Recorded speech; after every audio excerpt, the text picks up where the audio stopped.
If you're listening to this podcast on YouTube, for a better experience, switch to the video version. The link is in the top right corner of the video and in the episode description. Hello and welcome. I'm Fernando, a GP in the UK. Today we're looking at the NICE updates published in August 2024, focusing on what is relevant in primary care only. We're going to cover just two areas, the treatment of osteoporosis and the management of diabetic retinopathy, so it is a brief episode. Let's jump into it. The first area is a technology appraisal on Abaloparatide for treating osteoporosis after the menopause. And you may be thinking, Abaloparatide, is this really something that we need to know about in primary care? And the answer is yes, and let's see why. And we will start by saying that treatment of osteoporosis can be broadly divided into two types. Anti-resorptive treatment, which slow the rate of bone breakdown, such as our usual biphosphonates, and anabolic or bone-forming treatments. Treatment with anabolic skeletal agents result in rapid and greater fracture risk reductions than biphosphonates. So, if we used to prescribe biphosphonates for the majority of our patients, who should be getting anabolic agents instead?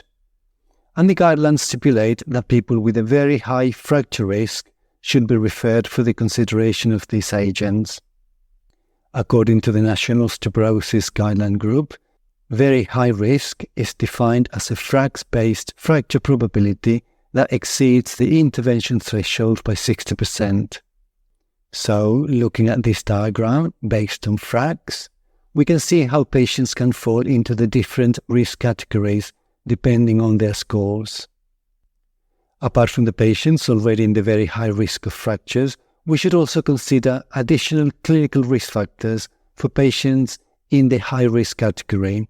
For example, frequent falls or a very low spine bone density, in case that these risk factors may move them from a high risk to a very high risk of fracture.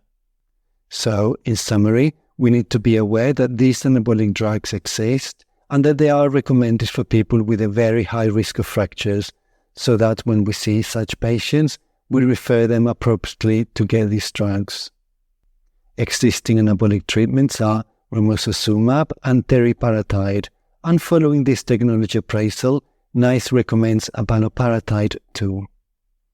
These anabolic agents can only be taken for a limited time between 12 and 24 months depending on the drug, and afterwards patients will continue to receive an anti-resorptive treatment such as an oral biphosphonate. Although abaloparatide is licensed for the treatment of osteoporosis in postmenopausal women, we must also include trans men and non-binary people registered female at birth. The next area is a brand new NICE guideline on diabetic retinopathy, its management and monitoring.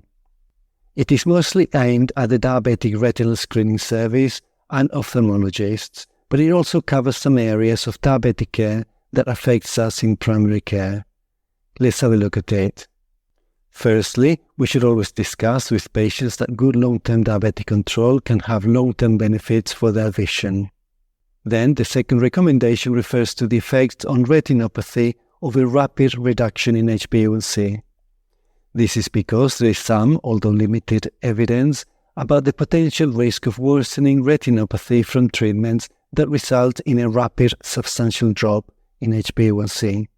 Early worsening of diabetic retinopathy does not necessarily mean that the treatment is harmful in the long term, but instead it highlights the need for close monitoring. NICE therefore recommended that an ophthalmologist should assess the patient before intensive glycemic treatment is started, and then closely monitors for changes afterwards.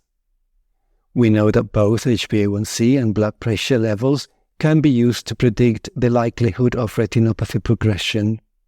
So the third recommendation is that ophthalmologists should have access to the person's HbA1c and blood pressure records. Additionally, NICE has highlighted that the presence of renal disease can also influence retinopathy progression. The evidence for this is of low quality but is supported by clinical experience. Also, we know that managing blood pressure in hypertensive patients can reduce retinopathy progression, so achieving good blood pressure control is important. However, we must also be aware that reducing blood pressure with antihypertensives in people who do not have hypertension has no such positive effect. There is some evidence that fenofibrate is beneficial for people with type 2 diabetes in respect of retinopathy progression. However, there is no evidence on other outcomes such as visual acuity or quality of life. NICE therefore recommends that it should be ophthalmologists who initiate fenofibrate for this indication. There is no evidence for people with type 1 diabetes, so they're not included in the recommendation. NICE has recommended further research about statins preventing retinopathy progression because there is no strong evidence to this effect. The rest of the recommendations are entirely for secondary care and cover areas such as cataract surgery, as well as recommendations on the treatment and frequency of monitoring for both proliferative and non-proliferative diabetic retinopathy and diabetic macular edema. So that is it, a review of the NICE updates relevant to primary care. We have come to the end of this episode. Remember that this is not medical advice and it is only my summary and my interpretation of the guidelines. You must always use your clinical judgment. Thank you for listening and goodbye.